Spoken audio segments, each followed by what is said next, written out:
Hey everybody, Tim Lockie here, your designated liver. I wanted to show you something I'm working on and get your feedback on it.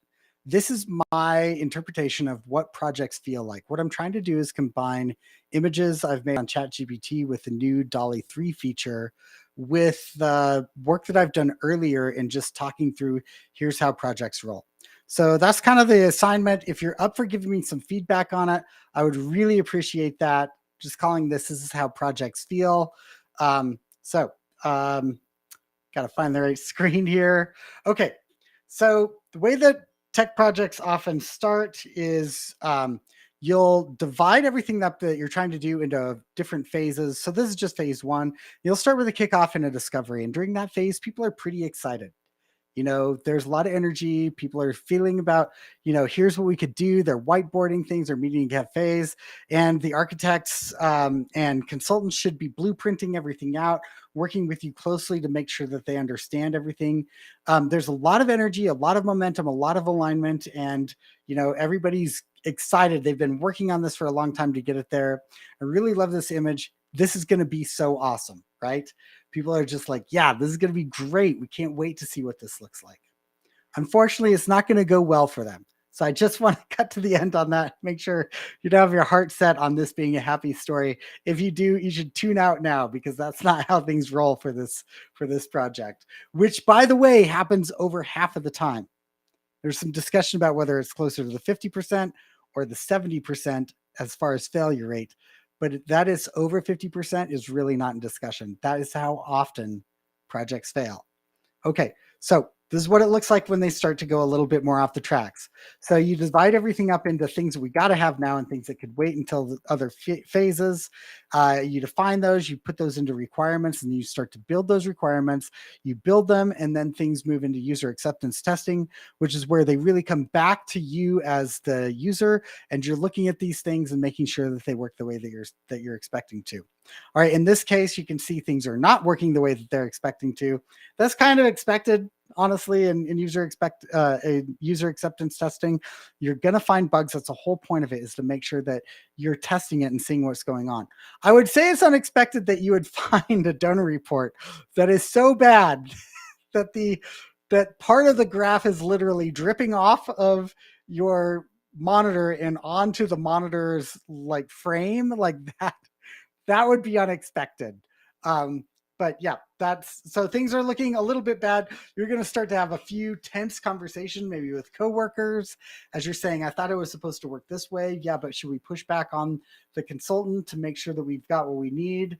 There's a lot of questions about that. There's also questions about whether or not this door can really exist in this office if you look carefully at the way that those desks are built, but that's beside the point. And then this I have never seen. I have never seen a hardback book called Tech Solutions with customers looking through and looking up code snippets to find out how tech solutions should be working.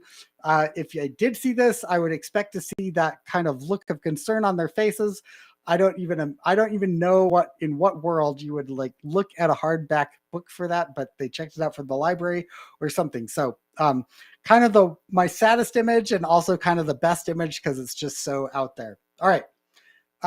Now the budget's gone.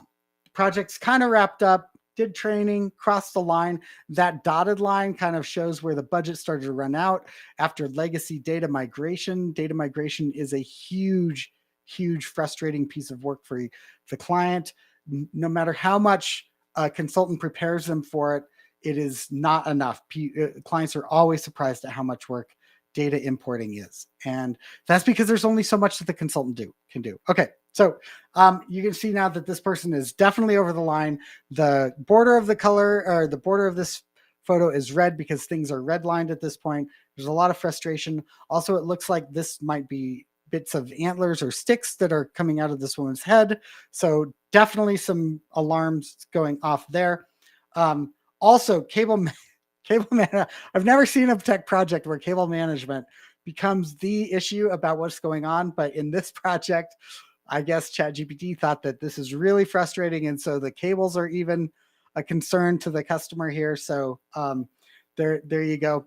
This next image, though, what happens is that you you're going to launch phase two. And at the and there were some must-haves that were included in phase two that were on the line. Like, should we do them phase one or do them in phase two?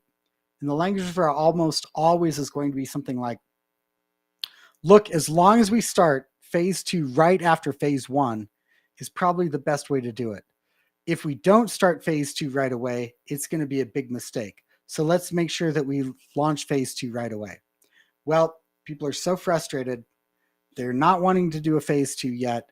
They call a halt to the work for a while they regroup, get a little bit of their energy back, create some rest from doing all of this work. And in the meantime, what that does is that it means it's probably an integration that was front-ended on that phase two that's not getting done. And because of that, the data is getting worse day after day. And it's somebody's job to reconcile system A to system B. This is the woman whose job that is. She is definitely not happy. I do not blame her. I've been in that situation where you're trying to do that. It is incredibly frustrating. It is so frustrating that this woman, that she's literally growing icicles out of her arms, it looks like, on the sweater. So I'm not sure what Chat GPT was thinking about that. But all that to say, it did catch the emotion of this is a very exasperating experience, you can see, for this woman.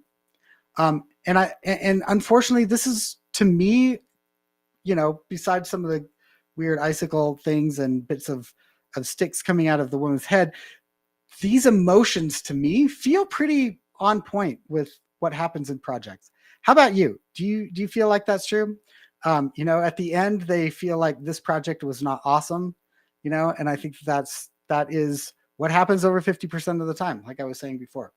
All right, so this is the first batch of images right there. They've got the orange on them. The second batch has the blue on them.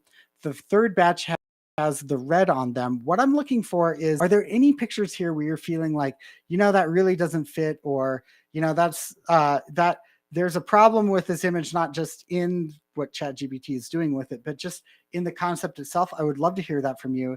And the last thing I want to say is, if you're running a consulting firm and you have junior staff, just be aware that one thing that's happening is that they're getting very close to these people, the client, and they're there when they say this is going to be so awesome. And they're also there when they see this going off the rails, and they're paying attention to that. And that really should be concerning to us, because that's not what we want people to think about our brand. We don't want them to think we're selling, this is going to be so awesome, and we're delivering this frustration to this woman.